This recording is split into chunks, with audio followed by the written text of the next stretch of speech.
que é a doença de Addison?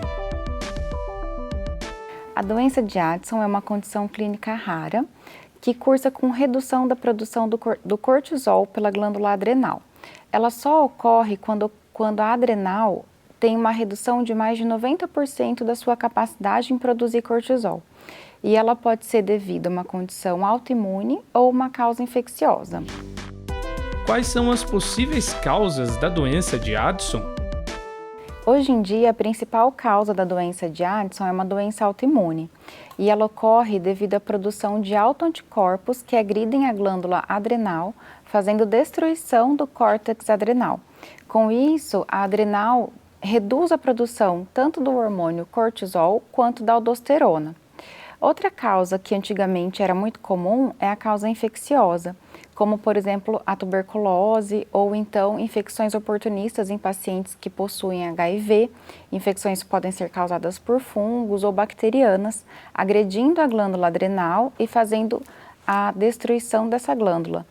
Existem outras causas mais raras, como metástases de tumores de pulmão ou tumor de mama, que só ocorre com a doença de Addison quando ocorre destruição de mais de 90% da glândula.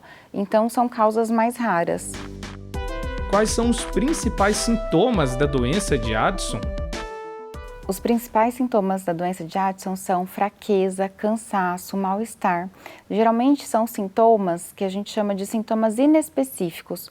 Parece um cansaço crônico.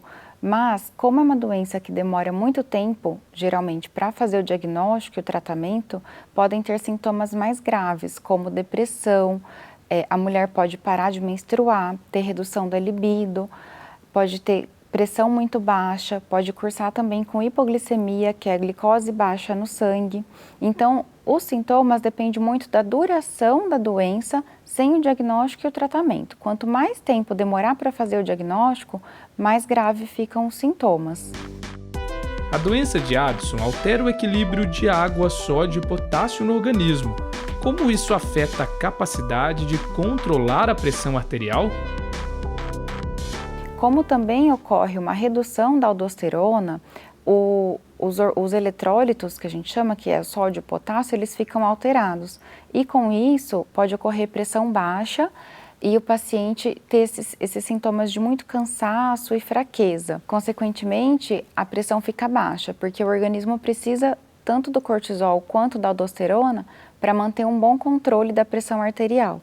Com isso, a pressão fica baixa e o paciente pode ter muito inchaço pelo corpo, porque o líquido dentro do vaso, dentro dos nossos vasos sanguíneos, extravasam e vão para a periferia, vai para o corpo fazendo um inchaço. Existem fatores ou grupos de risco para a doença de Addison?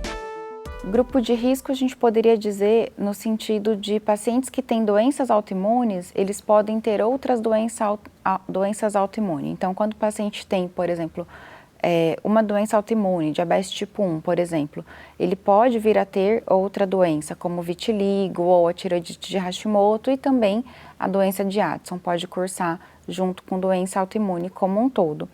E também no caso dos pacientes que estão em tratamento de doenças infecciosas, também podem ocorrer, tem que prestar atenção para acompanhamento do cortisol por conta de poder ter risco de evoluir com doença de Addison também. Então, no caso de tratamento de tuberculose ou paciente em tratamento de HIV, que tem infecção secundária por fungo ou bactéria ou micobactéria, tem que investigar também doença de Addison.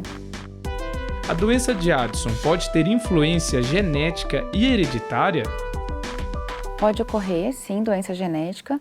Inclusive, algumas causas mais raras de doença de Addison, elas podem vir devido a síndromes genéticas, que cursam no quadro clínico com doença de Addison junto, e também no caso das doenças autoimunes, pode ter uma influência genética, mas não é obrigatório. Existe uma faixa etária com mais propensão para a doença de Addison? A doença de Addison ela é mais comum no sexo feminino, entre os 30 e 50 anos. Como é feito o diagnóstico da doença de Addison? O diagnóstico é feito através do quadro clínico associado a uma dosagem de cortisol. Geralmente o cortisol vem menor do que 3, no caso de doença de Addison já bem estabelecida. Níveis de cortisol acima de 18 excluem quadro clínico, excluem o diagnóstico de doença de Addison. E caso aconteça dos níveis de cortisol ficarem entre 3 a 18, aí é necessário prosseguir a investigação com testes diagnósticos mais específicos para a secreção hormonal. Quais são os principais tratamentos para a doença de Addison? O tratamento é basicamente a reposição hormonal. Então, a gente precisa fazer a reposição do glicocorticoide, que é o cortisol, que geralmente a gente usa o corticoide, que é o mais conhecido é a prednisona, e também a gente usa o mineralocorticoide, que é o mais conhecido é a fludrocortisona, que a gente usa para ajudar a controlar a pressão arterial. Com isso, a gente vai regulando como o paciente está se sentindo e como estão os exames de sangue para ajustar a melhor dose para essa reposição. Mas é uma reposição para o resto da vida. Quais são as consequências que a doença de Addison pode provocar? Quando a doença de Addison está em tratamento e tem um tratamento adequado, ela não vai causar consequência, pois o paciente vai fazer a reposição hormonal adequadamente. Porém, o paciente tem que ter uma educação muito importante sobre a doença, no sentido de que, caso o paciente fique doente, paciente com doença de Addison apresente alguma intercorrência, alguma outra doença, por exemplo, pegou pneumonia, uma gripe, ou vai fazer uma cirurgia, extração dentária, é necessário aumentar a dose do corticoide, porque em vigência de estresse fisiológico, o nosso organismo normalmente iria aumentar a produção do cortisol para ajudar o corpo a defender desse estresse que o corpo vai passar. Então, no caso da doença de Addison, o paciente tem que saber, ele tem que estar bem orientado, geralmente tem que ter uma carta de orientação para o médico que vai atendê-lo no pronto-socorro, para o dentista que vai fazer alguma intervenção, que tem que ser feito um aumento da dose do corticoide durante o tratamento que ele vai ser submetido. Então, quando for fazer extração dentária, quando for fazer uma cirurgia de grande porte, ou se o paciente corre o risco de ficar numa UTI, tem que fazer reposição desse cortisol numa dose aumentada e, nos casos mais graves, tem que ser na veia ou intramuscular.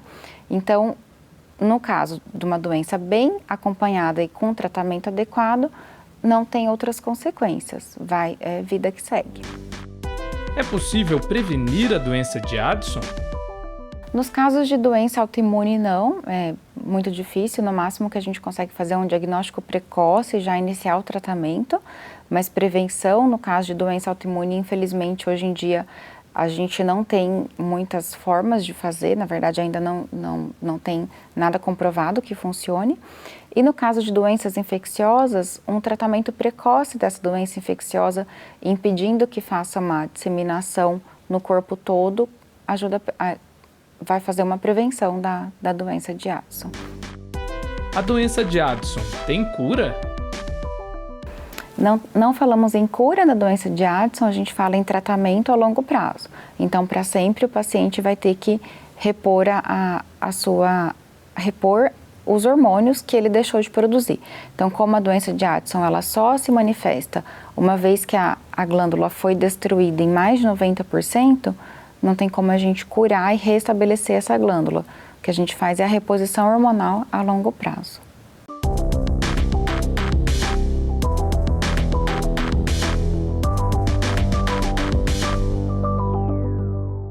E para você que acompanha os nossos programas e gosta de estar por dentro dos assuntos da cidade e também do trabalho dos vereadores, se inscreva no nosso canal e confira tudo o que acontece aqui na TV Câmara.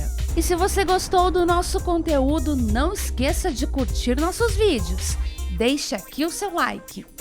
Deixe o seu comentário e ative o sininho para ser avisado de todas as novidades.